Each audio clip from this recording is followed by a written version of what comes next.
Hello, all. Welcome to the Movie Bears podcast.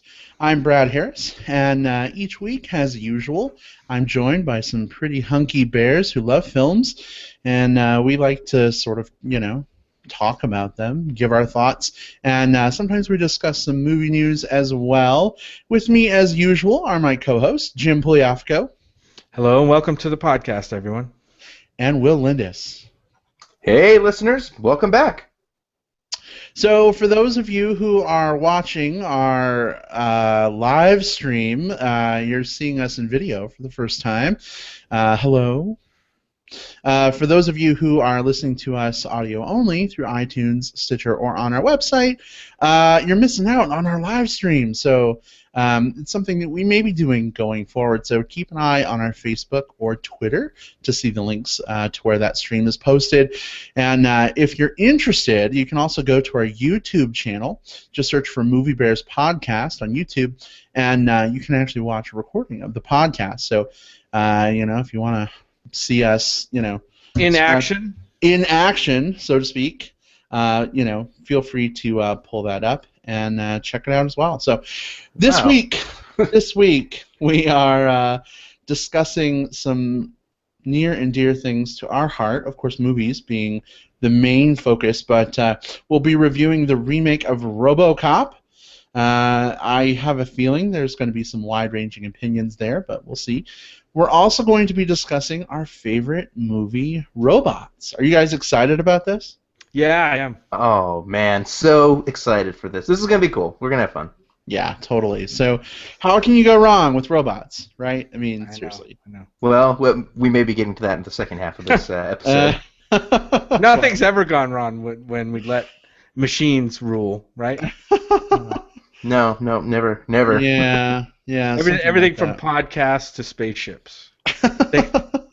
It's great that we're exploring new technology for our show on the week that we're talking about like high technological robots. So it's kind of a cool theme that I don't think we even planned for this way. No. I know, right? It's kind of funny how that works out. So, all right. Well, why don't we go ahead and get into it? I guess. Yes. Are you guys ready to talk some movie robots? Absolutely. Let's robot it up.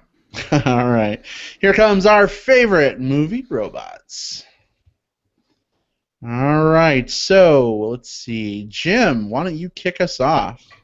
Well, let's see. Had so much to choose from with Robots, but the first one that popped into mind, or one of the first ones that popped into mind, was probably the newest one no, the second newest one on my list is a robot from the movie Alien, the first Ridley Scott Alien movie, and his name was Ash. He was I think the science officer on board the Nostromo. Don't even know who the actor was who played him, but we didn't even know. No, so first of all, maybe we should say something right up front, right? That we're probably going to spoil some of the movies that we're talking about with these robots. At least I know I probably am. I don't know if you guys are. Oh, we're going to do this like Oprah. You get a spoiler. You get a spoiler. We all get spoilers. Yay! All right. So I mean, we go probably 3/4 of the way through, or 2/3 of the way through Alien, without even knowing that this science officer, Ash, is really a android type robot that's been installed on the Nostromo to carry out a particular mission. I just liked the way that they portrayed the absolute what is the word I'm looking for? Like, he was a conniving robot. Keeping the rest of the crew guessing as to what was going on. None of the crew knew that he was a robot until that point in the movie. You guys have both seen it, obviously, so you know what I'm talking about. Oh yeah, absolutely. But point of contention: he's not a robot; he's an android. He's an android. Is an android not? Of this episode, does an android qualify? I think so. I mean, we're talking androids, we're talking robots, we're talking cyborgs. I think there's a lot of like. It all works. It all works. All right, so maybe we should just we can pull that string a little bit. What do you think separates Ash, an android from a robot? Hmm. Well, typically robots are more of the like less biological looking feeling, right? I mean, that's kind of the like Data, for instance, is an android, but he's modeled after a human to look and talk and interact, with humans. Whereas like, um, you know, Wally, for instance, is a totally mechanical, like he's not made to look human. You know what I mean? Like he's more of a mechanical. I'm not Yeah. articulating Yeah, this so very it's like well. a Yeah. robot is like it's a technological device used to pull out some sort of function, like it's supposed to do this or it's supposed to do that. An android is when you've got a robot that looks like a human. And a cyborg is when you've got like it's part human, part robot. Like it has like organic properties to it. Does that make Hmm. sense? So and androids are typically anthropological. In other words, they look more like human beings typically. Hence the Right, hence yeah. the Yeah. hence the an in Android. Right, right. But and robots also can be anthropological. Even though they're mechanical, they can still have faces and mouths and Right. eyes and so forth. And you're right. I mean, Ash is definitely more toward the android side, totally anthropological. Like uh, he had everybody fooled that he was an actual human throughout the Right. movie. Like And I all think androids are robots, not all robots are androids. Yeah. perhaps, Right. yeah, How perhaps, about this? I'm gonna blow your mind. Are you ready? yeah. Do it. All droids are androids, but not all androids are droids. Yes. Yes. Well, That's what you got to yeah. explain that one to A me. little smartphone humor for you there. Droid being a specific Motorola smartphone brand. Ah, that's right. That's true. But That's bum. got me. Yeah, I'm so out of the cell phone humor loop that you get me every time. I'm a There's a cell phone techie. humor loop. That's Yeah, awesome that yeah, exists. yeah. Yeah, it's But called eye humor. but anyway, I mean, Alien being my favorite movie of the Alien series of movies, Ash just blew my mind in that scene where we discover his true identity and his true uh, objectives, and there's a crazy altercation between Ash and please help me with Sigourney Weaver's character's name. Ripley. Ripley. Ripley. Believe it or not. I keep getting that name confused with Oh. Ridley Scott. It's weird. But anyway, and they have a huge battle and a fight, and then somebody else jumps in, and then that's when we find out after his head gets knocked off, and the head is still kind of Mm. talking and making these weird noises, and it was very unsettling to me when I first saw it. Today, in today's era of violence, human violence and android violence, maybe it's not so bad, but Well, it kind of blew my mind. think of it this way, right? We just saw Prometheus a couple years ago, Mhm. so there's kind of a parallel there, right? I mean, um, Yes. seeing a headless David, I mean, to me, wasn't very like, oh wow, he's headless. Oh my God, that's This crazy. is new territory for this franchise. Right. Oh, they're breaking Well, fresh. Yeah. and Yeah. you had Bishop in Aliens, the second one. So they kind of had a trend of like putting the robot character who I'm not quite sure who this guy is. Hmm. Mhm. Yeah. So if the next movie you're like, okay, which of these dudes is a robot? And Right. Yeah, Exactly. it decreases the impact a bit. yeah, exactly. But Right. but yeah, that's mine. Great pick, Jim. Awesome. How about you, Will? All right, so my first pick is actually one where I came really, really, really late to the game, and it's Wall-E from Disney Pixar's Wall-E. Wow. Wall-E. So I didn't actually see this one when it first came out.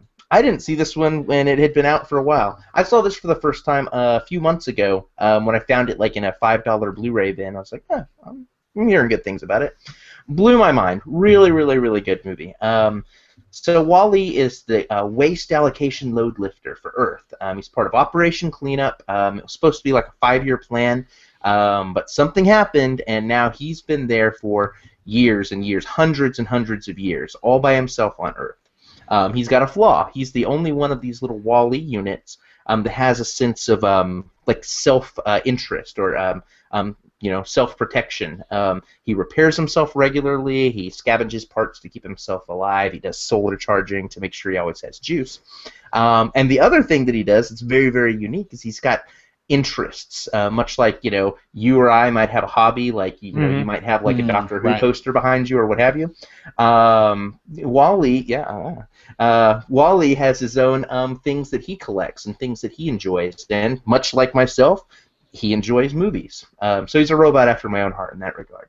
What I love so much about Wally is he has this longing for love. Think about this. This robot has seen love and seen human connections through these movies that he's watched, but he's never experienced it himself until along comes Eve. And he has this longing, not necessarily for a romantic love, although there's definitely implications that'll blossom as well, but more the companionship and the touch and just that closeness of someone else. It's very touching. Or something else. Something else, yeah. And so Wally has this protective vibe towards Eve when she goes into hibernation, protecting this plant. He stays up with her, like keeping the elements off of her, just keeping her safe, keeping her protected from the, I believe it was like sandstorm or windstorms. And he eventually ends up like severely sacrificing his own body to save all of humanity. So this is a robot who, he has one function. His function is supposed to be to compact materials into little blocks, and he ends up finding purpose way past his original design or his original function through his own sense of inner strength and his own sense of interest in the needs of others. He does all of this while being one of the most expressive robots ever, and using very few to no words through most of the movie.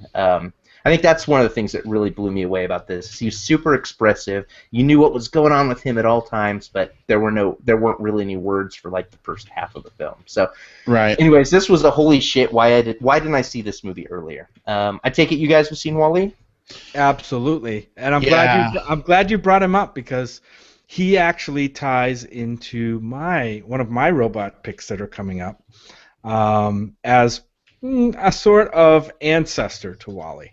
That, ladies and gentlemen, is theming. But yeah, and I didn't really think about that connection until I did a little bit of research on my second pick, which I won't mention now, but it did have a tie-in to Wally, and now that I think back on it, it's probably one of the reasons I enjoyed Wally so much. And I remember that movie. I really enjoyed getting to know Wally. The first half of that movie for me, it's about the first half, was awesome, totally magical. And then I thought the second half kind of devolved into, a typical space adventure kind of thing.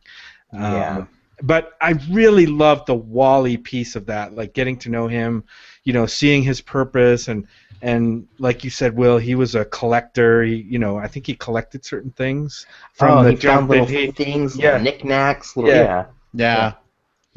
But I definitely love Wally.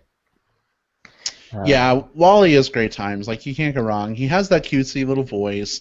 He's a cute robot in himself. Typical Disney. They have great music to go along with it.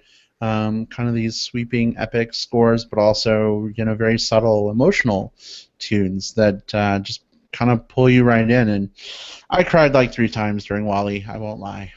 It's one of those things, like to Jim's point, like the second half of the film isn't as strong as the first half because it becomes kind of standard fare, but the second half still kind of works because of the strength of the first half of the film. Like, the foundation is so solid that you can get into kind of that, kind of generic space romp and still enjoy it because the character was built up so well. And I think that's what I guess if I could really say what really worked for me about Wall-E as a character was the amount of affection that the writers put into building him up as a character, not just as a robot, but as an actual character. Absolutely. Well, good pick, Will. Definitely. Again, your turn, Brad. How can you go wrong, right? Robots, they're always good times. Typically. Yay, robots! Let's see. For my first pick, I'm going to go with number 5, a.k.a. Johnny 5 from Short Circuit. Good choice. Good choice. Thank you. This is a 1980s film that I love so much. I've probably seen it, I don't know, 10 or 20 times. And that's uncommon for me to watch a movie that much. When I was a kid, if I was bored, my mom would just pop in Short Circuit. And, for those who are unfamiliar, number 5 is the fifth robot in a line created for like military sort of like weapons and soldiering and whatever the fuck you want to call it. But number 5 is hit by lightning and develops like all these, software bugs that cause him to basically become sentient. And he escapes the base, and he ends up, meeting this chick, and she's cool, and she kind of takes him in, and, they have adventures, and then she realizes that he's like missing from the army base, so she calls them and they come pick him up, and then come to find out they want to destroy him because he's aberrant. Anyway, so blah blah blah. At the end of the movie, he escapes again. They think he's dead, whatever. But Johnny Five is just so awesome. Like, he's so expressive.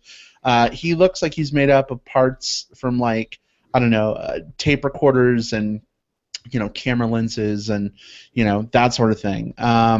He has these like tank-like sort of treads that help him move around, Mm-hmm.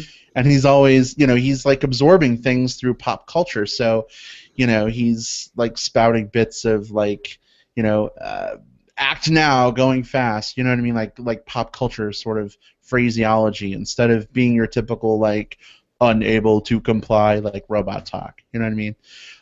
He, like Wally, has a funny voice. Johnny Five alive. Like, he's kind of this spastic like robot, super expressive. Eye flap things as I hand gesticulate. Mm-hmm. You can see us maybe this time, so you see me gesticulating like a crazy person. But totally fun movie. One of my favorite robots. What do you guys think? I never saw the movie, but you couldn't miss the images of Johnny Five and seeing clips from the movie. I never actually saw the whole movie, but I mean, he seemed like a really cool robot. I was really taken with the way they made his face have expressions like humans. I think that was the biggest thing with him. And yeah, the eye flaps and the way that the lenses would like focus. I think they would turn and focus. Yeah. So that was cool. But yeah, you can definitely see. It's nice that our choices were back to back like that, Brad, because you can definitely see a lot of Johnny Five and Wall-E, not only in the actual design of the robot, but in the themes. Like you'd mentioned before, like he'd come off the factory, he was supposed to, he's supposed to be just like every other robot, but then there's a defect, and that flaw ultimately is humanity. And that's interesting. That's it's very similar to Wall-E and similar to a lot of robot stories where humanity is a flaw, but it's ultimately one that becomes favorable. Yeah, Johnny Five is awesome. This was I was a kid when that movie came out. In fact, I was probably a little young for the movie when it first came out, but it was one of those ones like we would rent every so often. Just, it was something both my sister and I could watch and enjoy and agree upon. So yeah, good choice. Thank you. Wow, we're only like partway into our choices, and already I'm like having a nerd boner all over all the robotness. It's awesome. For those listening on the podcast, you can't actually see that in the video. That's Yeah. That's below the lower third. Is that what we're gonna call that? Yeah. You can't really see my nerd boner.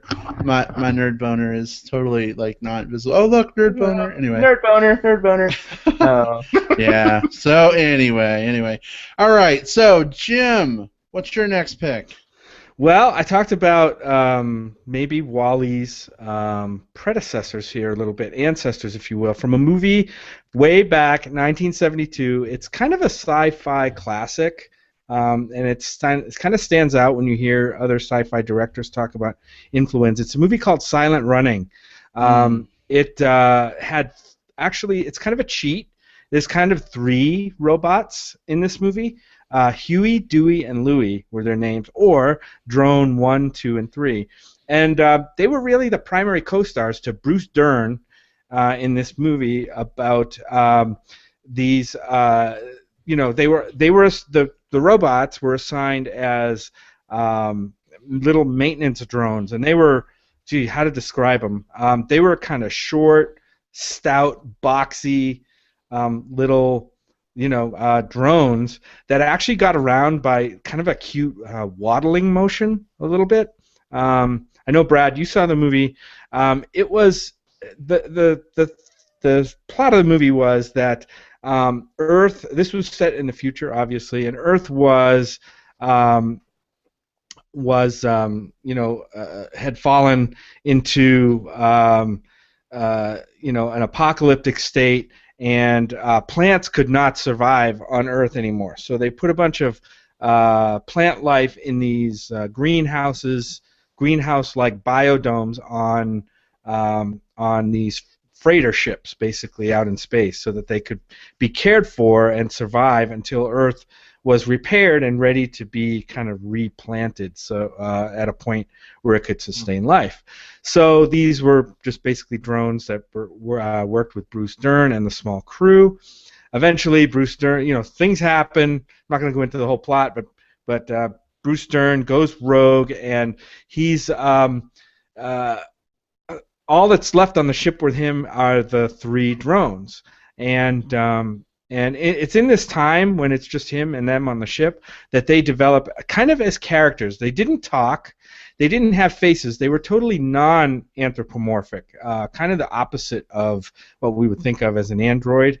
But they did have characteristics, and they could communicate through a series of basically hisses and whistles and beeps, and they cared for Bruce Dern when he was injured. They cared for each other. They were passing the time by playing poker, and in a humorous scene, they were kind of conspiring to cheat against Bruce Dern in the poker game. So they developed little personalities, just really kind of adorable little robots. And if you look into it, the robots were actually played or portrayed by 4 actors who were bilateral amputees. These were actually people inside of the box, the plastic box that was on the outside, who were either born without their lower limbs or through accident or illness had to have their lower limbs removed, and they walked on their hands around in these 20-pound boxes, and that gave them kind of their appearance as robots. So pretty amazing. And the tie to WALL-E is that the director, Andrew Stanton of WALL-E, said that during lunch breaks, his filmmakers would show, he would show his filmmakers, Buster Keaton, Charlie Chaplin films, and Silent Running, which he was a big fan of, to get inspiration for WALL-E and the character and how he moved and how he interacted. Yep. But I know, Brad, you saw the movie. Will, I'm not sure you did. I haven't seen this one, but it makes me want to watch it even more. Not only because the description's really cool and the influence on WALL-E, but and Bruce Dern's in it, so it's like there's a lot of little check boxes here. It's like, this one should join my ever-expanding queue. For me, the movie's close to being a masterpiece. The only thing that kind of spoils it for me, it's a little bit dated, especially in its soundtrack. They have this. It's a very what do I want to say? Kind of an environmentally themed science fiction movie. So it's got kind of an underlying message, and they laid on this terrible, like, Joan Baez kind of folky soundtrack on top of it. That's weird for a robot flick. Yeah. That almost kind of ruins it for me. But if you can get past that, the movie is great, the special effects are great, and especially the 3 robots, Huey, Dewey, and Louie, which of course named after Donald Duck's nephews. Of course. In the movie. And I think that's because they waddle around a little bit like ducks. But yeah, interesting. And one other thing, George Lucas also claimed them as an inspiration for R2-D2. Really? Oh, wow. Yes. And Universal tried to sue 20th Century Fox, claiming infringement when Star Wars came out. But Wow. That case got thrown out of court. We own the rights on short robots. Yeah, exactly. That wasn't going to fly. So, but yeah, it was just interesting. So if you go back, they're kind of an early predecessor to some of the ones that we really love. Wow. Mm-hmm. Nice. Great choice. Absolutely. Absolutely. So yeah, for you sci-fi fans that like the pure science fiction stuff, really, if you haven't seen Silent Running, especially with Bruce Dern getting a lot of Oscar attention this year, you should probably try to hunt that one down and see it. Awesome. Absolutely agreed. All right. Will, what is your next choice? Yeah, so my next one, let's go with, okay, yeah. My next one is actually an older film. It's a 1957 film, and it's Robbie the Robot from Forbidden Planet. Yeah, so this one hits a lot of notes for me. First of all, when I think of famous like robots in movies, this is one that immediately comes to mind. Like, I think the poster of the Forbidden Planet poster where Robbie's holding Anne Francis, kind of in that classic like I'm a horror monster pose. Like, it's kind of menacing. It's very iconic. Even though that's nothing like the character that we actually get in the film. Robbie the Robot is the servant to Dr. Morbius on Altair 4. He's got a design that's based on, it's obviously a 1950s film, and it's very much based on the 1950s view of futurism, with lots of flashy moving parts and things that whirl and things that flash. He had this light-up mouth and these visible internal portions that were really cool. And one of the things I was reading on him was that they actually developed new technology to help shape the plastics on him, which actually makes him, not only is he like a vision of the future, but he's actually a part of the future as well, because he was part of these technological advancements, which is really cool.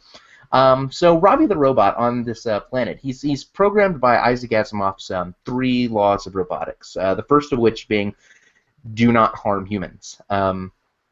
He has a great way of speaking, this very dry, sometimes comical, sometimes not. It's hard to tell if he's supposed to be funny or not. But his lines come across as quite funny. Like there's a line about oxygen. He's like, I seldom use it myself, sir. It promotes rust. Just very dryly but interestingly delivered. The line, "For your convenience, I'm monitored to respond to the name Robbie," is one of those things that it goes down as one of my favorite like sci-fi quotes, because it immediately invokes like the future, and invokes like the way robots are supposed to interact with human beings. There's a few other things that really work with me. I've got a friend named Rob who associates with Robbie the Robot as kind of like his own personal avatar. So whenever I think of Robbie the Robot, I think of my friend. And we love you, Rob. And shout out from the show. And we also got another, I guess, shout out in this one is one of our friends of the show, Jeremy Owen with Burley Press. He actually did a variant poster for Forbidden Planet featuring Robbie the Robot. Instead of holding Anne Francis, holding this big, beefy, burly bear. So I snatched up one of those, and it's hanging on my wall right now because it's fucking awesome. Nice. But yeah, I mean, just the idea of how this robot, Robbie the Robot, for being not one of the major characters of the movie, he became the star, and they actually later on re-showed Forbidden Planet like in children's theaters, because children associated so well with this robot and loved him so much that they actually would do re-showings where they would cut out like all of like the romantic themes and anything like that from the film, so they could show it on like Saturday afternoon matinees for kids. The Robbie cut. The Robbie cut. Yeah. Robbie the Robot, of course, inspired like the robot from Lost in Space. Yes. The same robot designer actually did. Which, by the way, I totally would have picked if Lost in Space was a more prominent movie and the robot was more prominent in that movie. Yes. Yes. If we get into TV robots, I could. I mean, he'd be my number one by a mile. Well, that might be a different podcast. Yes, it would be. Yeah. But yeah, there's just a lot of things that really work about Robbie the Robot for me. He's interesting. He's very dated by current robot standards, but really he was a trendsetter. A lot of the conversations that we're having right now are because of the popularity of Robbie the Robot from Forbidden Planet. And so because of that, and because of my love of like movie robots and sci-fi and all of that, like Robbie the Robot will always have a place in my heart. Aww. Robots were a huge deal back in the golden age of sci-fi movies. Yeah. I mean, Yep. huge deal. I mean, there's a lot where we won't be able to mention on this show. I mean, yeah, just some iconic robots like Gort, right? From Mm-hmm. The Day the Earth Stood Still. I can't even don't have time to get into him, but awesome. He narrowly missed my list. Is he like an honorable mention for you, Jim, you think? Or do you have others? He would definitely be an honorable mention. Okay. Yes, he would. And the other thing about Robbie, though, is that he's kind of shaped like a big guy. Yeah. And I think that's like part of my like affinity for him, you know? Same thing with the robot on Lost in Space. He was definitely a portly robot. He wasn't this skinny fit bullshit that we get on Star Wars now with C-3PO. You know. I guess. So are we I hope we're not getting into like a Bears versus Twinks in the robot universe conversation, because I don't know if I'm prepared for that. No, I wasn't prepared for that either. Gives a whole new meaning. Gives a whole new meaning to Twiggy from Buck Rogers. You like what you like. I'm just saying. Oh boy. Okay. All right. So let's see. I guess I'm next. So my next choice. We'll go with this one. Because it counts. It would be Optimus Prime from Transformers the movie from 1986. Yes. Yes, absolutely. So I, as a kid, was a fucking like Transformer-aholic. I loved my Transformers so much. Like, I broke them from playing with them so much. But I loved the cartoon series even more. And I just remember like the summer that movie came out. Like, I was so excited. I'm like, oh yeah, fucking Optimus Prime. Well, maybe I wasn't saying fucking back then. I was like 7, but maybe you were. Whatever. We won't tell your mom. I don't think I was. I was a very good little boy. Very pure and innocent. I was. Nowadays, different story. But yeah, so I was so excited for this movie to come out because I'm like, Optimus versus Megatron, like this is gonna be so cool. And then the movie came out, and I remember being so traumatized because Optimus Prime fucking dies. Like the good guy robot dies, complete with like hospital bedside like goodbyes. He doesn't come back either. Well, he comes back on the TV show Not in that a couple movie, years though. later, but he doesn't come back in the movie. You hear his voice at the end when he's like, Rodimus Prime, rise, like... Yeah. And then the Stan Bush, you got the touch, kicks in, which is one of my favorite movie moments ever. Like, that's, when Rodimus, like, opens the Matrix and the Wasn't light it shoots twice out. in that movie? I think we got that song twice in that movie. Yeah, the first time it was used was when Optimus and some of the other Autobots like come on the ship, and like Megatron and the Destructicons are like attacking Autobot City, and then like Optimus jumps out of the ship, and it's like this slow motion view of him transforming into a truck, and that song comes on, dun dun dun dun, and like it's him like driving out and then running over some of the Decepticons, and then he's like fighting with Megatron. And anyway, then Megatron like stabs him in the side and shoots a couple holes in him, and Optimus dies. Yes. So I was really traumatized. Yeah, I was really traumatized by that. But I just thought it was so neat that they would do that. You know what I mean? And part of the reason behind that is they were making the way for like the new generation of Transformers, right? So they wanted to have Rodimus Prime and get some of these other older guys like Optimus and Ultra Magnus like out of the picture. But there were new toys to make. There were. I mean, yeah, absolutely. They wanted to make more money, no question. But just that voice of Peter Cullen as Optimus Prime, like.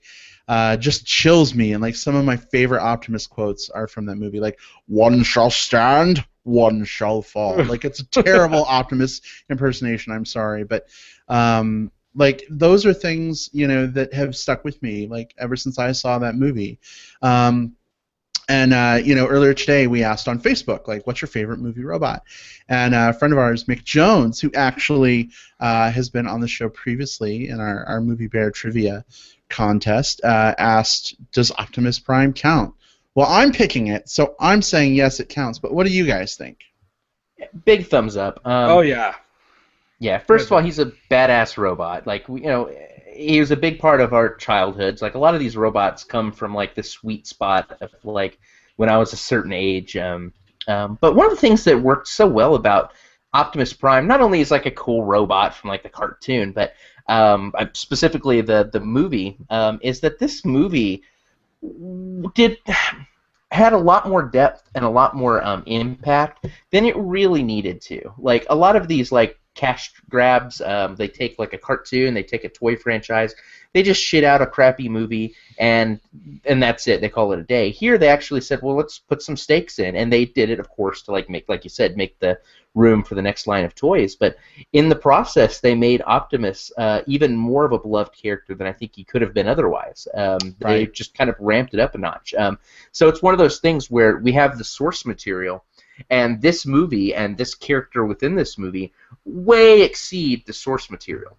Remember that sentence for later on in today's conversation. Okay. What's that all about? Well, I don't know. Well, the thing about Optimus is he's like a true iconic robot hero. He's a robot hero, where a lot of these other robots that we're talking about aren't necessarily heroic in stature. They have small parts and they have their parts to play, and they become they take on characteristics and they certainly have their moments, but he was a big badass, hero for good. So there he is. You got the touch. So I mean, I think that's what makes him kind of stand out among a lot of the robots that we're talking about. Just that heroic warrior for good. Absolutely. And Jim, we watched Transformers the movie for the first time, like yesterday, right? I mean, Sunday was I guess today's Tuesday, but so I mean, you didn't get to watch it with like the eyes of a kid growing up in the 80s, but you thought it was decent, right? I mean, yeah. Oh yeah, I liked it. I like portions of it really well. I like the beginning part, and the first and third acts are really good. Second act does kind of sag a little bit. And I know you love it because you cried. I did cry. Right. I did. Yeah. Yeah. So all right. So I know it holds a special place in your heart. It does. Right. When Optimus, like, his whole body turns gray and the 80s synth music gets all like quiet and his heartbeat goes away. He gets mechanical gangrene. He does. Yeah. Oh boy, yeah. So, all right. Okay, next pick, Jim. Yes. Scott. My next pick is another cheat where I don't simply pick one robot. I'm going to pick two from a movie called AI, Artificial Intelligence. And the two, there's more than two robots in this movie, but the two I'm going to focus on are David, the little boy who's about, 9 or 10, and Gigolo Joe, who is an adult robot in this movie. This was a Steven Spielberg directed movie, a produced movie, I'm not sure, but it was also the last movie that Stanley Kubrick had a hand in developing. And I really love this movie. It's kind of divided in terms of whether people like or don't like this movie. But David was a robot who was created in the future to basically, he was programmed to be a child surrogate, maybe for parents who couldn't have actual children, or in the case of this movie, slight spoiler, parents who had lost a child. To kind of come in and be the surrogate, and he was programmed to give love, and you see through his eyes he just wanted to be loved. He had this strong desire programmed in him to feel love, and the movie questioned whether machines could ever evolve to the point where they could feel love and want love. And that's what I really dug about this movie. Gigolo Joe was an adult version or an adult robot or android who was programmed to love, but in a much different way. He was basically a sexual surrogate for women and maybe even men. I'm not sure if they mentioned that in the movie. Would you say he was a machine in the sack? He was a sex machine, baby, and he, that's what he was programmed for. And the two of them in the movie team up and kind of go on a little adventure to help David kind of find his way after he's separated from his family. The actors who played them were, for the little boy, it was Haley Joel Osment from The Sixth Sense and from other movies, and also Gigolo Joe was played by Jude Law. And I thought both did a really cool job of portraying not too mechanical, but not totally human characteristic of the beings that they were. I thought the movie did a fantastic job at that. Will, you said that? Did you see that one? Yeah, Jim, I have seen AI, and it's an interesting movie. It's a very controversial movie, like you had mentioned earlier. Some people love it, some people hate it. I end up falling on the mostly positive side of this film. Not only is the robots in this really, really cool. Gigolo Joe, played by Jude Law, is just really, really stunning, really, really charismatic, full of grace, full of charm. And, of course, David is very interestingly played by Haley Joel Osment, who is at this part in his career where he really couldn't do any wrong. But the backstory really makes this film work a lot more for me, and especially more and more as the years go on. This was a labor of love between Stanley Kubrick and Steven Spielberg, and after Kubrick's passing, of course, this has been a passion project of his, and Spielberg took it in for the touchdown, so to speak. We have this weird little mishmash where we've got a Kubrick film that he wrote, and Spielberg then takes and directs a Kubrick film. So you've got two styles which a lot of people wouldn't really say work very well, but that still come together to make this film. And what I enjoy about it so much is it's not only is it a passion project between these two people, but Spielberg carried it through because of their friendship. Like, this is something they'd been talking about a lot, especially as Kubrick was closer to death, and he carried it through kind of as an homage to his friend. So yeah, the backstory on this, the emotionality behind it, really helps elevate it to me. Yeah, I agree, and I had a little bit of an issue with the ending too, but the more and more I think about it, I kind of have come to appreciate it even more. So, yeah, I would say fans who haven't seen this movie, science fiction fans may want to seek this one out if they haven't seen it. It's a great collaboration between two great filmmakers. I agree, absolutely. I would say more, but you guys have already said everything that I liked about it. Don't forget, it's got, besides the two robots, David and Gigolo Joe, it's got a very cool and cute robot teddy bear.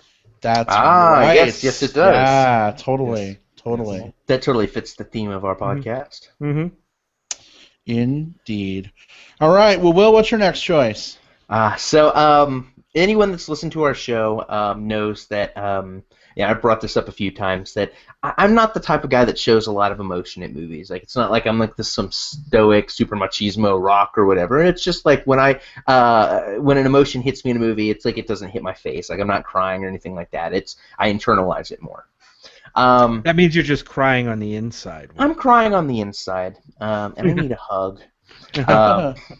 But this next film had me bawling. Not only like when I first saw it, but like as I was prepping for the show, I was just like looking up a few things about it, just remembering a few things, and like I started crying just like reading about the movie. Like, it had that much of an impact on me. And it's 1999's Iron Giant.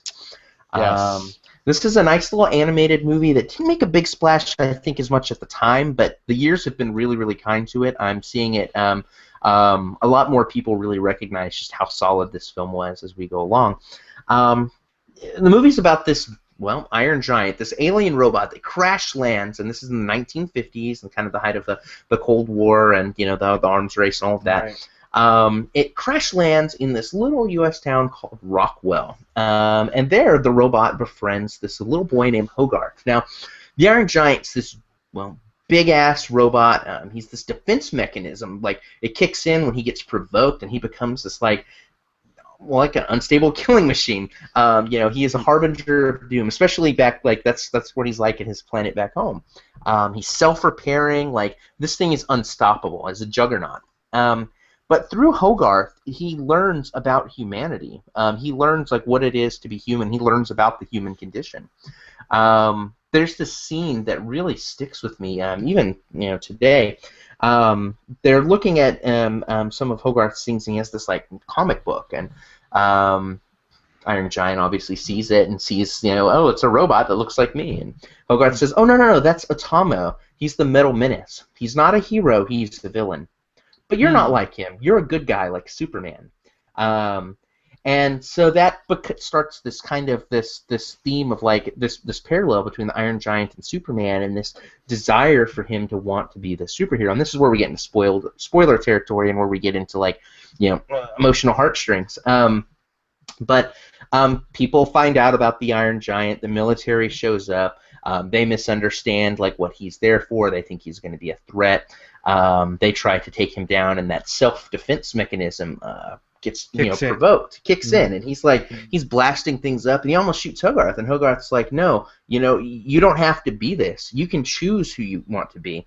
And he decides right there, like, I'm not a gun. I'm not going to be a weapon.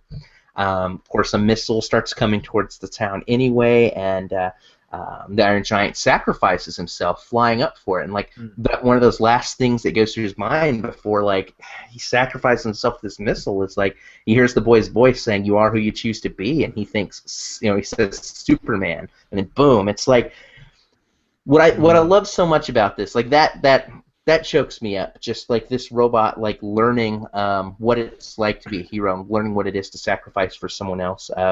He really came to this planet like not knowing anything about how it is that we interact with one another. It's like he was programmed for one thing, and that's what he did. But he learned about humanity from the humans that took him in, and kind of at the end, he's able to reflect the best aspects of humanity back at us.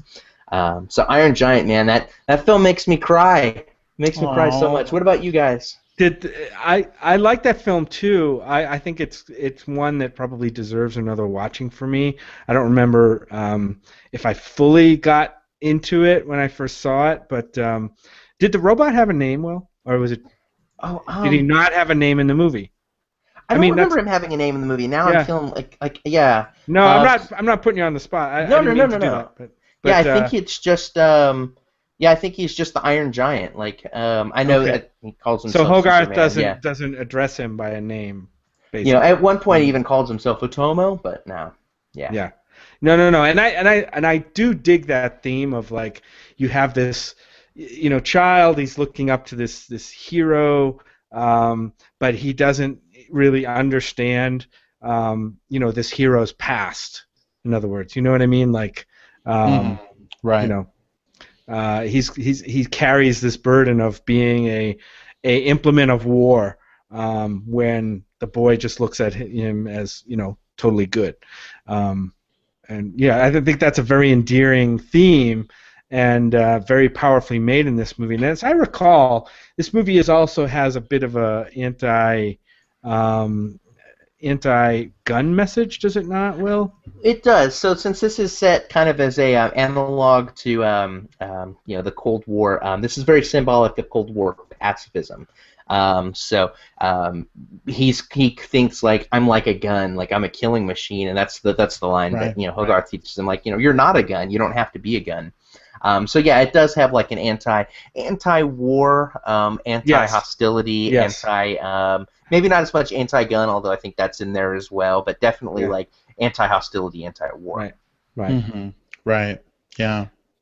Did you see that one, Brad? I did. Yeah, it's definitely one of those films that's sort of like, in kids' movie clothing, I guess, but has a lot of very applicable adult themes. Kind kind of sneaks them in on you, and I think I saw it when I was, I don't know, like 24, 25. So I mean, I didn't see it when I was, when it first came out, I don't think, but I mean, I really enjoyed it. The animation was great. Who doesn't love a giant robot with a heart of gold that sacrifices them? You know what I mean? Like, amazing film, really awesome robot. Great pick, Will. Absolutely. Really good. Thank you. You are welcome. Well, speaking of robots with hearts of gold, my last pick is I was going to cheat. I was going to pull a Jim and choose both, but I decided that I was just going to choose one over the other. I know even though it was hard. How do you choose between C-3PO and R2-D2? That's a hard choice. But I know how you choose. Ultimately, it was R2-D2. He is my number one movie robot. Favorite robot ever. Totally love that guy. I think for me, like, it's one of those things where, like, Johnny Five and Optimus Prime both had the ability to speak and communicate their ideas vocally. They were anthropomorphized, you know what I mean? Like, they had arms, they had legs, they had a face. They had face. R2-D2 is different in that, he has an optic and his dome swivels, but he can't talk. I mean, he whistles and warbles and tweets and twoops and beeps and boops. And so I think, it's hard to try and get a message across using just those sound effects and, a swiveling dome and a tilting body. But that's one of the things that I love so much about Star Wars is I feel like R2-D2 is just a bigger character, as like Chewbacca, you know what I mean? And again, Chewbacca can't talk, but he is more human, I would say, than R2-D2 is. He can vocalize in a way that, like, we like, yeah. Right. Yeah. He can shake his shaggy fist at the sky, go growl at you, yeah. Or shoot you in the face with a crossbow. I mean, on just his beeps and boops. When he's plugged into the X-wing, I mean, I guess when he whistles and tweedles, like Luke is able to read what he's saying on the screen, although it's in another language, so we can't read it. You know what I mean? So our understanding of what R2 is saying is totally reliant on our ability to intuit what he is communicating through his body language, for lack of a better term, and the vocalizations, I guess, that he's making. As a robot, he has so much personality and attitude. His friendship with C-3PO, I mean, it's legendary. I know, like, hashtag nerd boner, whatever, but it's just one of those things where it's like C-3PO is the one that can talk. He's the one that's the human of the two. You would think he would be the one that's more relatable, but for me, I mean, it's all about R2-D2. I love that little guy. He's got a permanent place in my heart, and I have like 50 different R2-D2 toys, so that probably says something. So what do you guys think, C-3PO or R2-D2?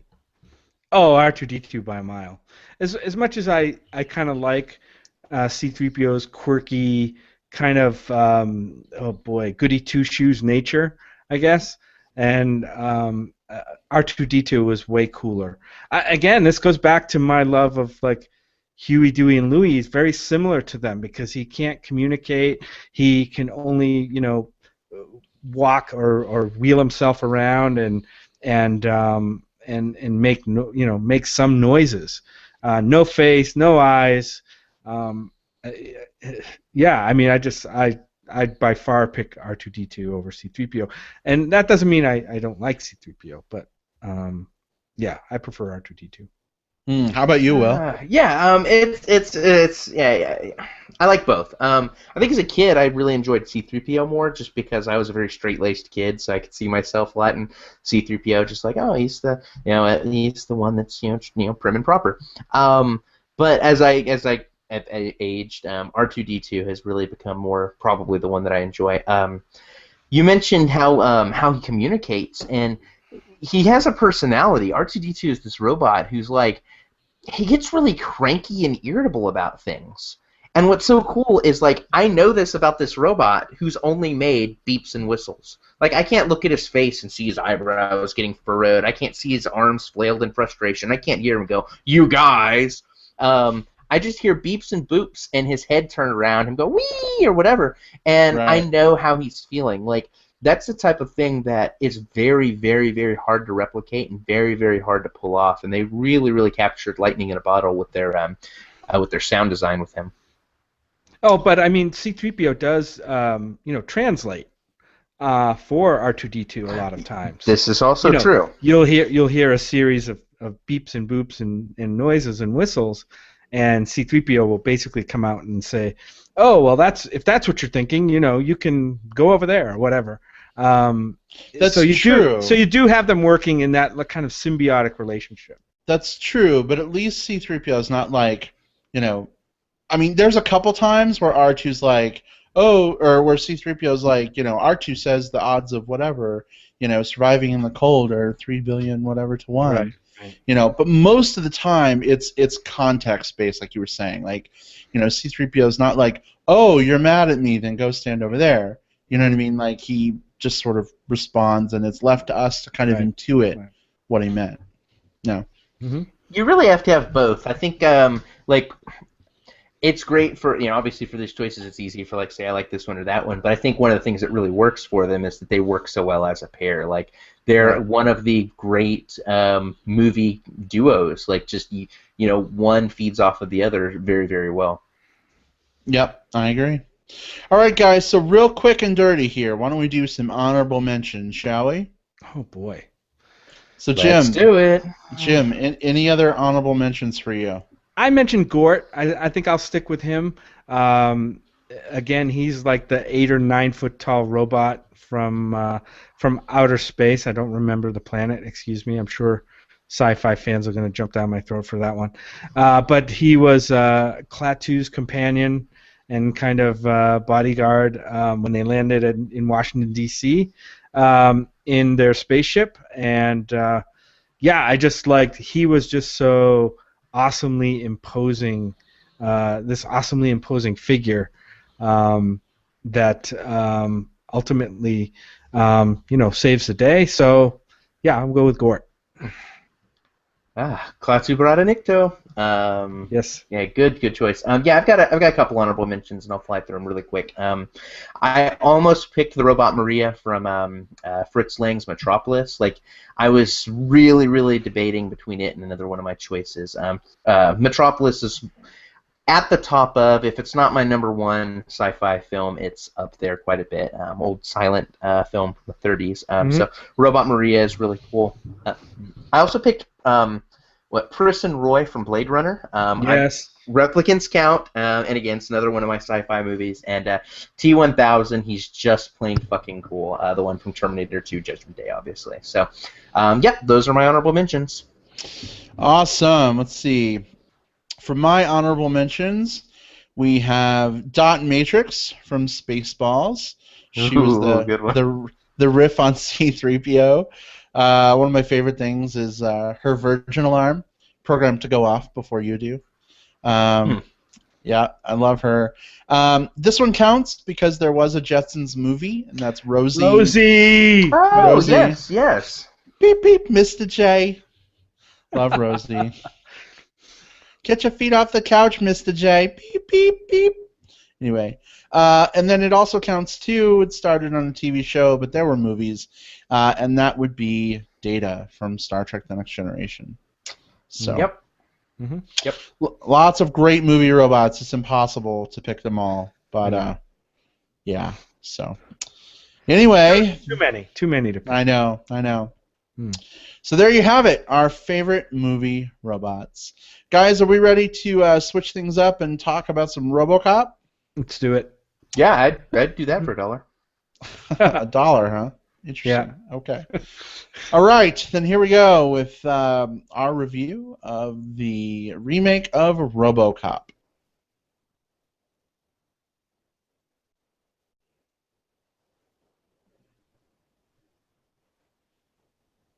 All right, so big question on some people's minds is, did RoboCop really need to be remade? That's certainly something, I'd like your very, very quick opinion on.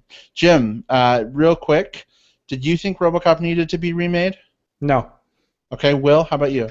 No. Yeah, I didn't really either. Okay, so we I got mean, this that out of this the kind way. of falls in the same. That was very quick. For me, this kind of falls into the same remake category as Carrie. Mm, I don't know which was the better or worse remake, to be honest, but they kind of fall in that unnecessary category. Like, the original is iconic. It still stands up. It's fun.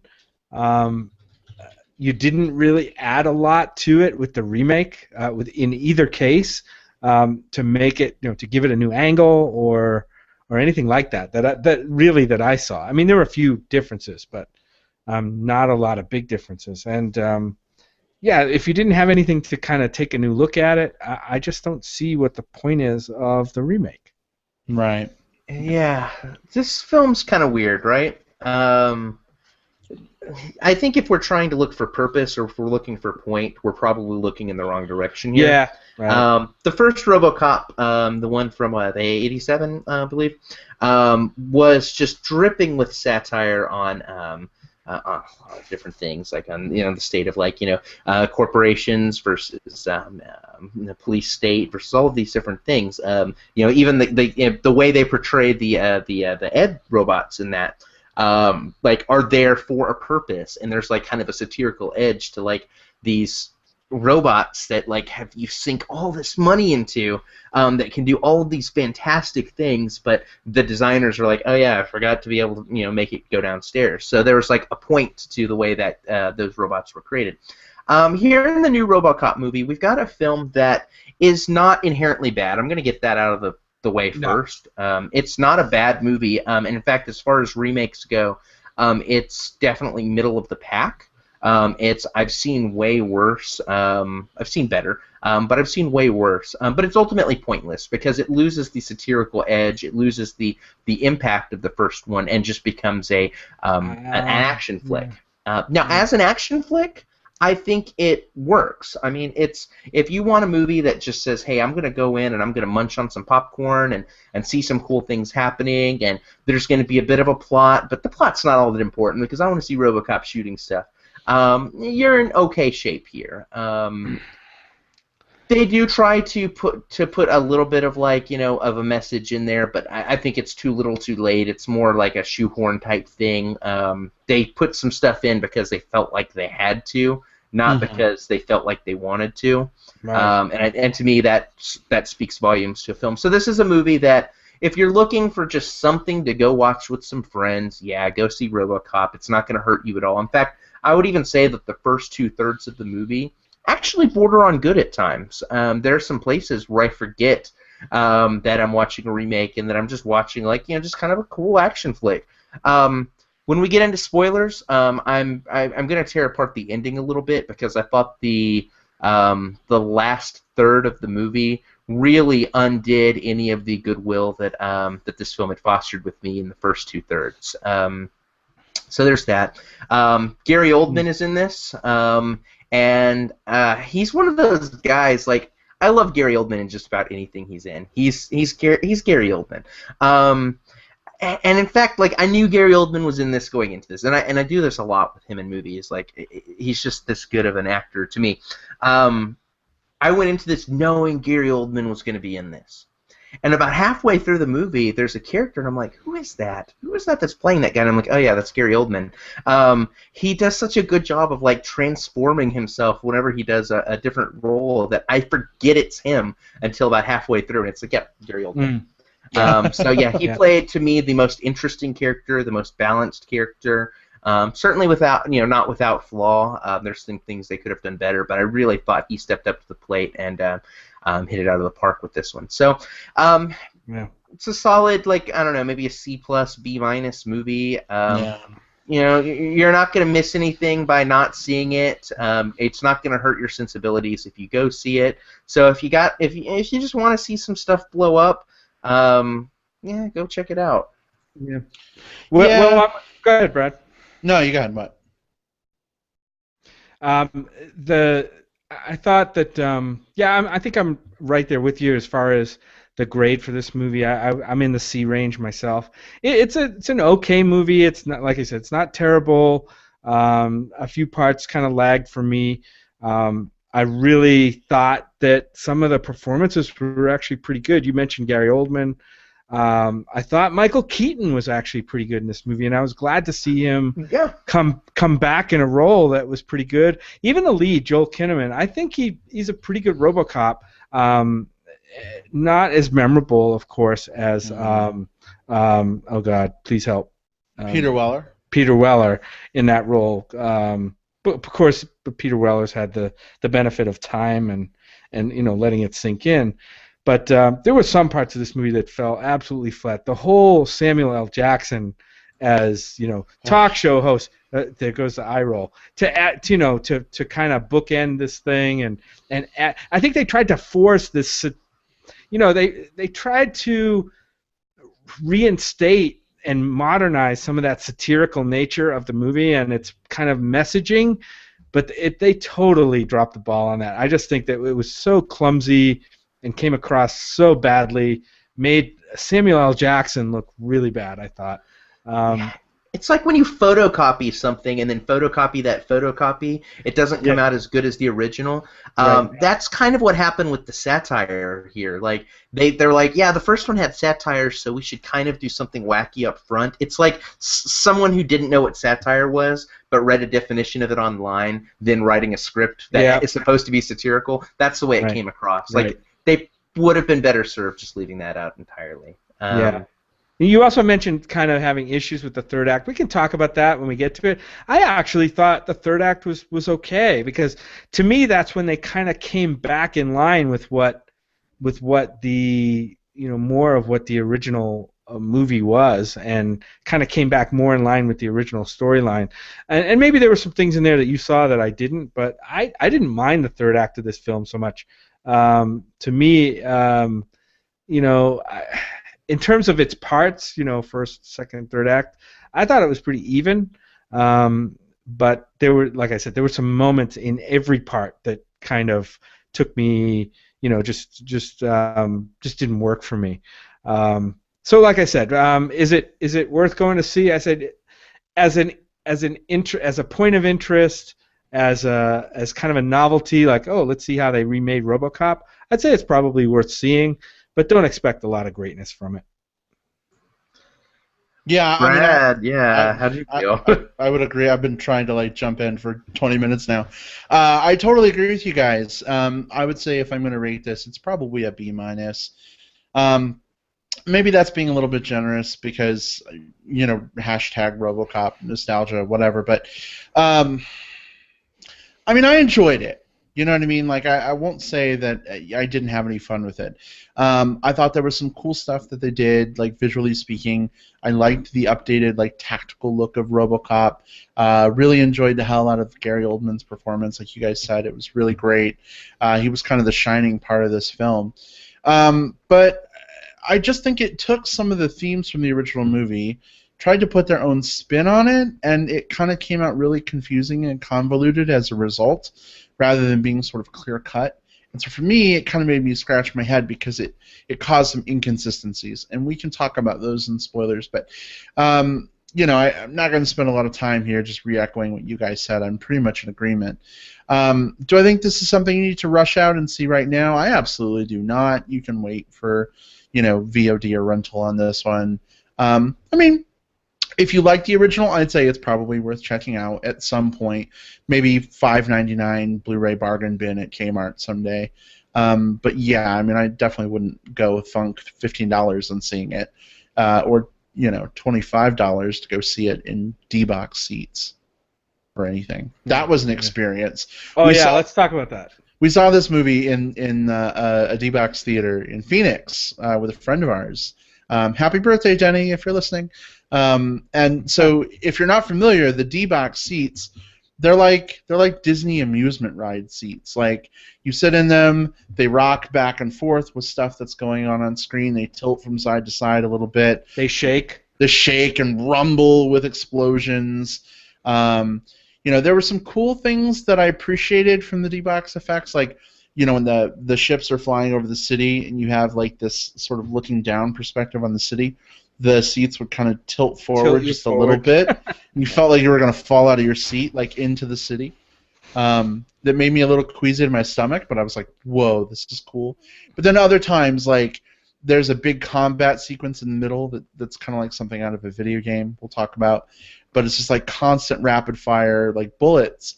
And so my seat was rumbling so much that I kind of forgot it was rumbling because I got so used to it. So, you know, like, the D-Box thing is cool, but honestly, I don't know, I'm not sold on it. Yeah, well, I don't know if you've had a chance to experience the D-Box thing, but what I found with the D-Box is that it was a little jarring at first because, like, little things, like even simple gunshots when it's not part of a big, you know, just the street shootout, you know, that there might be, like, it was like somebody whacking your seat with a sledgehammer kind of in the back. You know, every shot would be like bang, bang. And then, as Brad said, constantly sitting with like some kid kicking the back of your seat. I actually, that's what it felt like at some points. Yeah. When it wasn't like hugely like trying to throw me out of the seat, you know, like.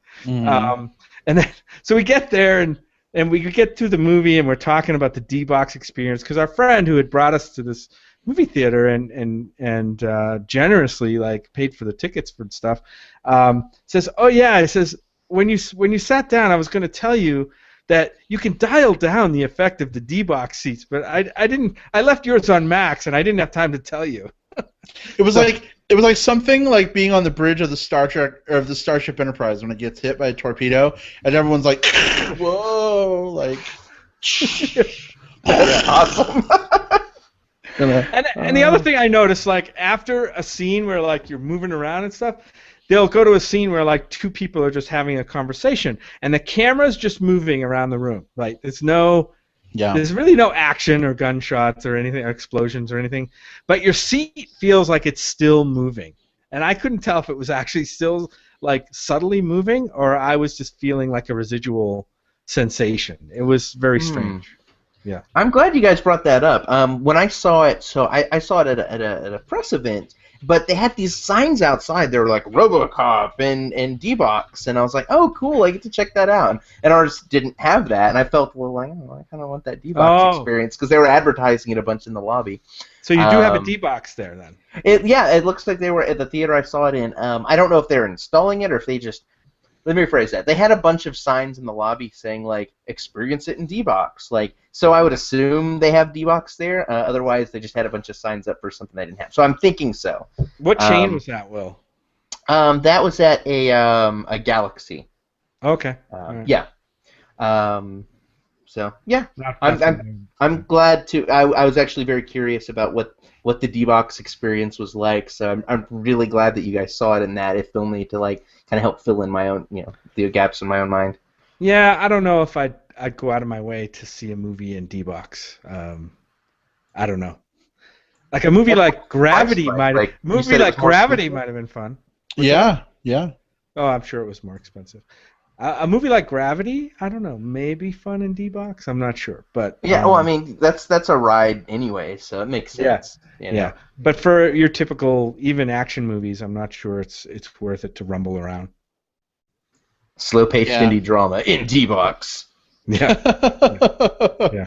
Indeed. All right. So I'm thinking, why don't we go ahead and move on to spoilers? Are we good with that? Sure. Let's do it. Yeah, okay, guys. So if you're still listening or if you're watching along with our live stream, this is the point where we, give you the warning that we're going to be spoiling the shit out of the plot of this film. So if you haven't seen it and you want to go see it, then feel free to duck out now and come back later. Otherwise, you listen sort of at your own peril. Yeah, so spoilers, totally fair game. I'm just going to kick it off with his head and his lungs and a hand on a frame. That was definitely a wow sequence. Yes. Yeah. That movie, that part of the movie actually made me feel something. I don't know what it was. I don't know if I was more creeped out or just felt empathy for the guy. Because here he is trapped in this mechanism. What's left of him. What's his immediate response? Remember what he thought there? He's like, "Shut me down." Yeah. Kill me. Let me die. Right. Yeah. Right. And I can totally see where he was coming from. I wish the movie had dealt a little bit more with that and carried that a little bit more through the movie, because once he kind of got over that, it was gone, like forever. There Yeah. really wasn't any longing for. I didn't see it anyway. Maybe I missed it. There really wasn't much longing for what he was before. Even in the scenes with his family. I thought that, but that scene where they first showed him in the lab there, or whatever it was in the company, and they kind of take away the suit piece by piece, and you're like, oh fuck, what the hell is happening here? Like, how much of him is left? Because earlier on in the movie, of course, he gets there because he's in this explosion, and he loses parts of his body in the explosion. And we see him in the hospital bed, like you see him in the trailers. I think they show him that way in the trailers, with maybe a limb missing and some other injuries. And then the next thing you know, he's turned over to this program. He's a great candidate, blah blah blah. And they put him in this program, and they start taking these pieces of the suit away to show what they kept of him, and it's basically just his head, his windpipe, basically, and his lungs, and a hand, one of his random hands, which is at least it's his right hand, not like he needs it. Oh my. Yeah. Woo. I don't know. Oh, yeah. Yeah. I can hear that. I already came up with the porn title. I'm just saying. Well, what is the RoboCop? Nice. Oh my God. Nice. To serve and erect. To serve and erect. Wow. I'm sure it's already been done. I'm sure it's been done. I'm sure that's. But back to that scene. It was very unnerving, and that's probably the most powerful part of the movie for me. Well, and it's unfortunate because it kind of sets you up like, wow, here this guy is, this is all that's left of him. Look at this, like, emotional, visceral reaction he's had to seeing what's left of him. And then it's like, a few scenes later, he's going home to be reunited with his family. And I'm like, wow, this could actually be really cool, like seeing him try to interact with his family. You know what I mean? Basically only having a hand and the skin on his face to be able to process the sensation of touch. You know what I mean? But instead, like, his wife, like, puts her head on his metal chest. She doesn't, like, touch him any other way, I guess, really. I mean, I think maybe they kiss. I forget. Yeah. It's straight people kissing. I tend to tune it out a little bit. It's weird.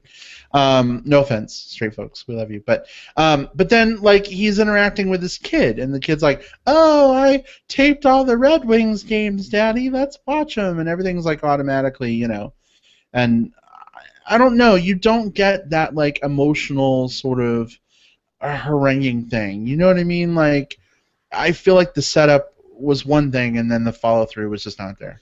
Yeah, this movie had serious pacing issues, which I think bled over into the way the characterization panned out. We had a lot of sequences where it would set something up, like, here's RoboCop, and he just got injured severely. Will he find the strength to move on as a robotic man, or will he succumb to depression? And the next scene is like, all right, now I'm killing stuff, or now I'm fighting stuff in a training scenario. There's not a lot of connective tissue. There's not a lot of good bridging between the sequences to let us know why he makes the decisions he makes. He's just suddenly making them. So all of a sudden he's training. All of a sudden he's visiting his wife, but now they're back over here and training some more, and now he's this robotic police officer, and you never really get the part where what I would have liked to have seen was him struggling with these decisions, like with him like saying like, okay, well, do I really want to go back on the streets that damaged me? What if these people come back for my wife? Even something like that could have been like, could have brought some more humanity to him, but we didn't get that. We just got like a really cool sequence, and then another really cool sequence, but like nothing really making them connect, and it really, really hurt this movie altogether for me. Yeah. Yeah, I agree. Yeah, so there was something that Jim had mentioned before about the ending of the film, and I wanted to take a moment and I guess I mentioned it too, just kind of my problems with it. I want to take a moment and deconstruct that, especially as it compares to the first movie. So this is a film here where we've got this corporation. Gosh, I can't remember. It's Omnicorp. Omnicorp. Yeah, Omnicorp puts together RoboCop to be their robotic police officer. And the first film, you've got this, like, Omnicorp was not the bad guy of the first movie. They were certainly, like, you kept looking at them kind of like with your head tilted sideways going, yeah, these are some shady motherfuckers, but they were not, like, the villain. And that's what made the first one so great, was, like, at the beginning of the movie, Omnicorp is huge, and they control everything. And at the end of RoboCop, the 1987 one, guess what? Omnicorp is huge, and they control everything. Like, we lived in this world, like, when we talk about dystopian societies, the first RoboCop was super dystopian because we already go into this world, like, with everything all to shit and run by corporations, and he doesn't really fix that. Now, RoboCop 2 and RoboCop 3 turn Omnicorp into, like, the very obvious bad guys. What I didn't like about this one was it lacked the finesse that the first one had. Because I would say the first one had that finesse, the ability to say, like, even though this corporation is evil, we don't have to make them like Mr. Burns, like right, yeah, evil. Exactly. And here we got like Michael Keaton. I thought Michael Keaton did a really good job. I liked his performance. I didn't like his role as much, but I liked his performance of that role because the role felt just like drippingly evil. Like you knew at the end there was going to be a show. Not at the very beginning. Not at the beginning. You had no idea. Like maybe if you saw the previous movie, but I mean. You really didn't have an idea that that he was going to go that ruthless. I never got that. Picking the people out for the RoboCop program, like there's some certain things where they do show some humanity to him. So like they didn't go full asshole with him, and like that was appreciated. But they didn't have the same finesse. Like it was like they kind of knew what they had an idea of how to treat this character, but I don't think they necessarily nailed the landing. To me, it jumped off the screen fairly early on in the film that, like, yeah, this guy's pulling the strings. This guy is going to be at the end. We're probably going to have a showdown with him, especially once they implement the shut down RoboCop's emotions protocol. To kind of keep him from interacting with his family and to keep him in check. You know that really can only resolve one way. And that's with him overthrowing the people that are controlling him, and Gary Oldman kind of bucking the system as well. Like it just all leads towards a showdown with Michael Keaton that probably doesn't end very well for Michael Keaton. And that was my problem with this one. Like I think that it very easily could have like built a franchise. Like maybe we've got RoboCop back, and we're gonna have a couple movies out of it. Don't go all out with Omnicorp right now. If you're gonna make them the villains of your series, do it over them. Yeah, make it to where at the end of this one, everyone's like, man, that Omnicorp, they're up to no good, but RoboCop's gonna have to deal with them. Now it's I don't feel like there's any reason for me to watch a second movie because this one kind of tied up all the threads. And that's a mistake, I think, because one of the things that leads to is, Michael Keaton, like you said, throughout the movie had kind of been like a sly, dirty son of a bitch, but you didn't get that feeling that he was like an all-out villain. And then all of a sudden, like on the rooftop, he like turns the gun on RoboCop's family. It's like, or maybe I'll just shoot your wife right now. And then he becomes like evil Michael Keaton all of a sudden. Yeah. And that just seemed to like jump the Robo Shark for me. You know what I mean? Like it was just too yeah. Like just too sudden. It didn't make any sense to me. Maybe it was a sense of self-preservation, I guess, But it'd be one thing if he was like shaking the gun at the family and be like, I'll shoot him if you don't let me live. But it's another when he's like, I will kill your family. Ha ha ha ha. Yeah. Do you really want to do that? And he's cracking the wisecracks. Can we talk a little bit about the action in this movie, which it's kind of becoming a bigger and bigger pet peeve of mine. There was a couple of action sequences that seemed way like over the top video gamey for me. There was one where, and I don't know if it was the same action scene or a different action scene, where it's kind of a training scenario, or at least the first training scenario. Is this the one with Jackie Earle Haley? I think they both may have had Jackie Earle Haley. One was a training scenario, and one was an actual fight. Are you talking about the one where Haley is in the vest at the and like the RoboCop is tasked like you have to shoot him before he shoots you because it's going to hurt you quite a bit. But it's like obviously a training scenario, and they're like in a warehouse with like steel. Yes, right. There's that one. It's way too video gamey. You've got this staged environment, of a warehouse, which is so typical of like these shoot 'em, these shooter video games. And then it's just okay. How many fucking bad guy robots can he shoot down? And then there's a scene. Headshot. Yeah. Yeah. And then later on, there's even a scene where they do a similar thing where he's actually in combat with Jackie Earle Haley and some of these dudes, and it goes into like this almost like this video game screen where everything's kind of like almost like night vision, and they appear as like outline, and he's got the target reticles, and they have targets appearing on the guys running around. It was really, really off-putting to me to see that. It just really takes all of the drama out of the scene. It becomes like a game, and who's going to win at the end. There's no doubt. So right. So I just don't see the point of those, and maybe I need to come to terms with the fact that maybe that's what audiences like. But to me, we're all being robbed of the gravity of these gun battle scenes. These by turning them into video game scenarios. Well, and even the first training scenario was a video game, sort of, right? Yeah. Like RoboCop is hooked up on one platform, and the T-1000 robot-ish thing is hooked up on another one, and and then on the big projection screen behind them, we see what they're seeing, and it was very like first-person shooter perspective, Yeah. And that can be kind of cool, but in a post-Matrix world, did I just say post-Matrix? Ugh, I hate myself.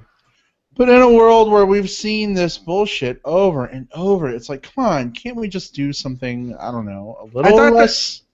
I thought the opening scene in the streets of, and I don't know which bad guy Istan that was, but yeah.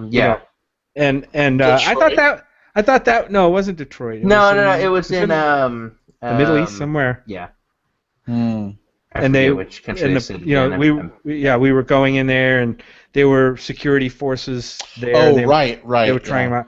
I thought the scene there, the gunfight scene in the street, was pretty well done and pretty well choreographed, and conveyed a sense of tension and uncertainty as to what was going to happen.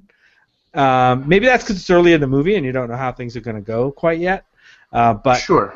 But that was way more effective than any other battle in the rest of the movie. I liked the battle. Kind of. It was short, but I thought it was fine. The one where at the beginning, where he and his partner are meeting up with the contact in the restaurant, and then it's just like it's two cops fighting some mobsters, and that looked perfectly fine. I didn't mind as much the first of the video game ones, the one where it is actually him hooked up to the machine, because it was very obviously just like a short testing reflexes thing to show what he could do. Yeah. Right.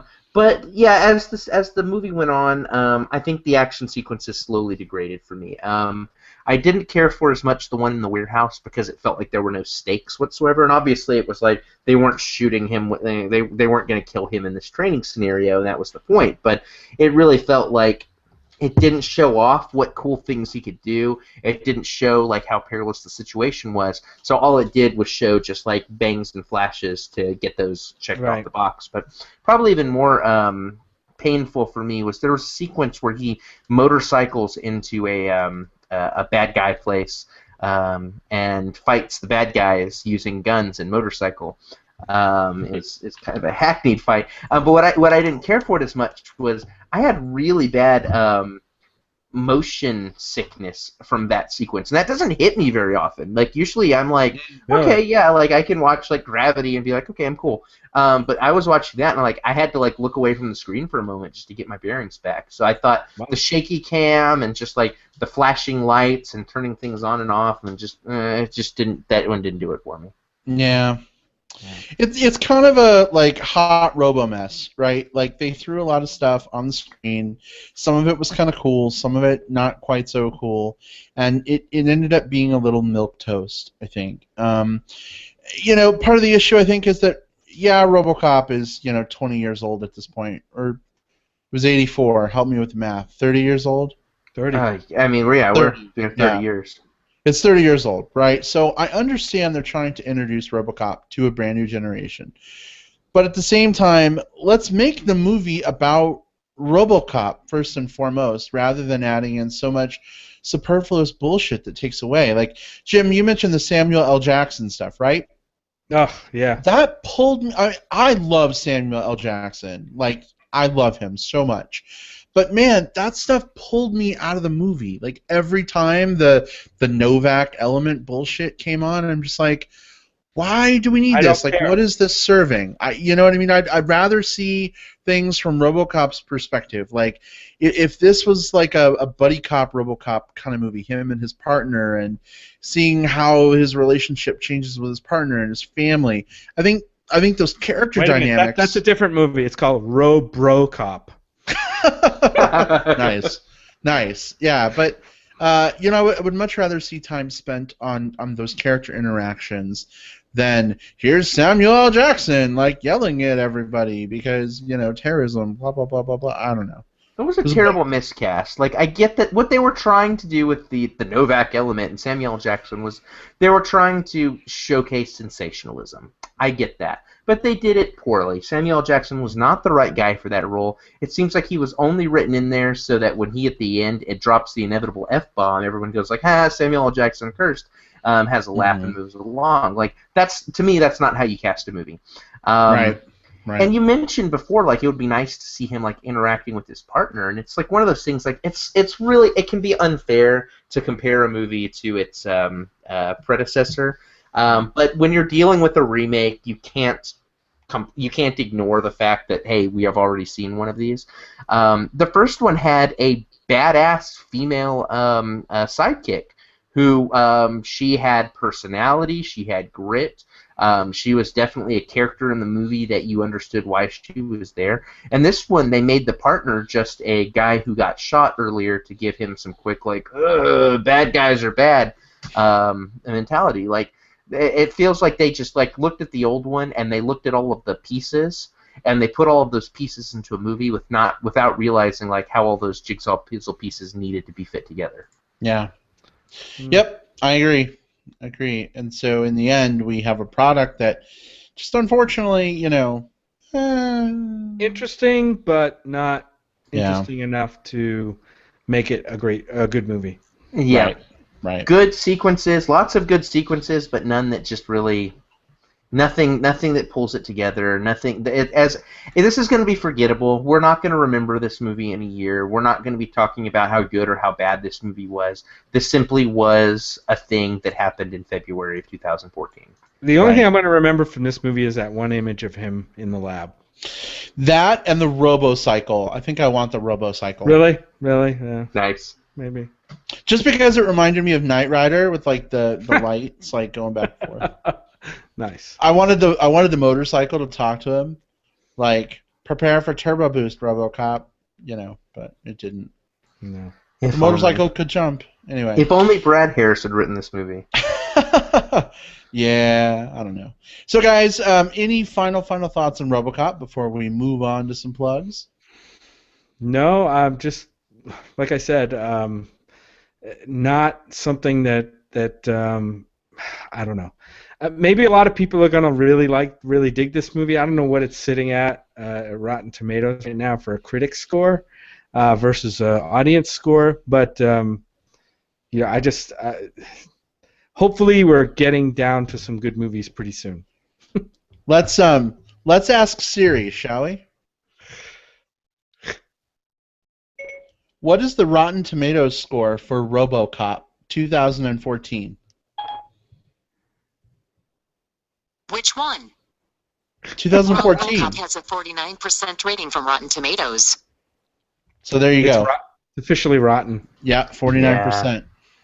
It's weird. Like I'm seeing, like it's got a 48% critical and a 65% audience. So it feels like it's sitting right in the middle of the pack, and I Yeah. think that's kind of Yeah. what I definitely think, and what you guys, it sounds like, think. Like it's not the worst movie ever. It's not the best movie ever. It had some promise, but it certainly didn't live up to all of its promise. It's just a thing that happened. I mean, we've come down pretty hard on it. Like, I think we've talked in detail about some of the faults of this movie, and these faults are very glaring. Um, but again, it's not the worst movie there is, and it might feel that, like, sometimes you just want an action flick. Sometimes you just want a movie that, like, you can turn your brain off to, and I would say that while you can certainly do better than RoboCop, you can certainly do worse as well. So, I mean, I'm not going to tell anyone. I'm not telling anyone to rush out and see it. I'm not going to tell anyone, like, man, do not see this at all. It just is. Mm-hmm. Yeah, yeah. All right. Well, let's do some quick plugs before we wrap up. You guys got this week? Yeah, so first thing I'd like to talk about is, hey guys, did you know I write about movies sometimes? I've got a few of those up at my blog at thelinduslist.com, including a review of RoboCop, in case this review didn't do you enough justice. But past that, I wanted to talk about a movie that you guys have already talked about. I just recently saw it though, so I just wanted to take a moment and throw my praise into the ring, and that's Broken Circle Breakdown. Yeah, you finally saw it. Yeah, I was waiting for it to hit VOD, and it is now on VOD. So I caught that over the weekend, and yeah, it's quite good. It's quite good. It's one of those movies where, without spoiling anything, like, it's certainly a movie that shows, like, a romance. Both it's like the things that work and the things that don't work, and this relationship between these two people over a prolonged period.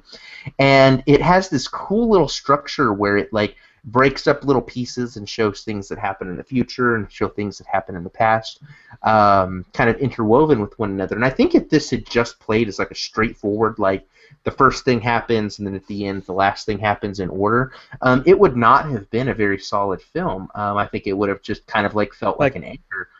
Movie of the week kind of stuff. Yeah, but the way it was, like, the brilliance of this movie isn't necessarily in the writing, although the writing is fine. It's not necessarily in the performances, although the performances are fine. It's certainly in the direction that was given to the editing. Like, it's so well put together in that regard. Like, I can't think of any scenes that were poorly placed or in the wrong spot, and they were placed in such a way that by the time the end hits you, it's like a sledgehammer, like the theme that, like, you didn't really realize was happening until right there at the end. So definitely recommend check out Broken Circle Breakdown if you haven't seen it. It's getting a lot of buzz. Brad and Jim have praised it, and now we'll make a Movie Bear podcast trifecta, and I'll praise it as well. And nominated for best foreign feature at Oscars coming up. Absolutely. And it has a hot bear, like, bass player. He's yeah, he was very nice, wasn't he? Yeah. He was I'm like, would it kill you to play the bass shirtless? Just one? I know. Couldn't they have like a band at the beach day or something like that? That would be nice. It's like, we want to play our instruments, but all we have are these Speedos. Oh well. We'll play some instruments. And by the way, it's got a really solid bluegrass soundtrack. I know bluegrass isn't everyone's cup of tea, just like Katy Perry isn't everyone's cup of tea, but it's got a quality soundtrack, and I think the performance, especially of the female lead, is tremendous. Absolutely. Agreed. Yep. All right, Jim, what do you got? I'm just going to plug our local Movie Bears group. This is Botop Movie Bears. It's BOTOP, which is Bears of the Old Pueblo Movie Bears group. We are on Facebook, and this week we're lucky enough to, actually tomorrow night, to be going to see an advanced screening of the movie Pompeii. So that should be fun. We're going to have about 40 bears, probably our largest bear group in the history of Botop Movie Bears, to go see a movie together. And yeah, we got special access to a free advanced screening. So if you're in the area, I think we might have a few seats left. Check out the Bow Top Movie Bears Facebook page, and check out the time. And if you can go, there's a link there to click on to get your name on the list. Indeed. All right. Good stuff. I'm looking forward to that movie. It has Mr. Echo from Lost, so how can it be bad, right? Yes. And I forget what his name was on Oz, but he also played a recurring character on the old HBO prison show Oz. It just makes me laugh because, like, on Lost, he's always like, "The island, John, the island," and in the trailer for Pompeii, he's like, "The mountain, like, Are you kind of expecting him to fight like a pepper monster in this movie? I kind of am, with like a prayer stick, like he's gonna be fighting an ash cloud with a prayer stick. Right. Anyway, whatever. Let's see. Plugs for me this week. Nothing too crazy. Will, I'm actually going to steal from something you posted on Facebook earlier today. The Gravity film, the honest trailer for Gravity. Yep. I will say it's about a minute too long for me. It went on a little too much. The joke isn't that funny after 4 minutes. After 3 minutes, but the first 3 minutes were really solidly funny for me. So we'll post a link to that in our show notes as well. But I love Gravity. It was my number 2 film of the year. But I mean, it does have some issues, and it's okay to make fun of those things. So, Will, thank you for sharing that on Facebook. Yeah, one of the things that's cool about honest trailers is like even when they like a movie, they'll take the piss out of it. So like when they take jabs at a movie, it's not like, oh, we're gonna tear this fucking movie apart. It's like, hey, remember that movie everyone saw? Yeah, let's have some fun joking about it. Like they even, I think, throw something in the end of that trailer like about how cool a certain sequence is. So yeah, absolutely. So, all right, guys. Well, I think that wraps us up for this week. We talked about our favorite movie robots. That was a lot of fun.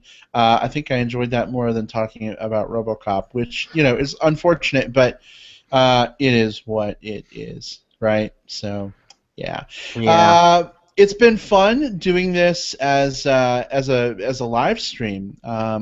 Thank you, Google Hangouts. A live video stream. I know. I've been watching our viewer count. We've had a few people coming in and out over the last couple hours, listening for a little while, and so that's kind of cool. And of course, the video stream for this show will be available on our YouTube channel, probably like midday Wednesday at some point. We did have a couple technical difficulties, so there's a part 1 and a part 2.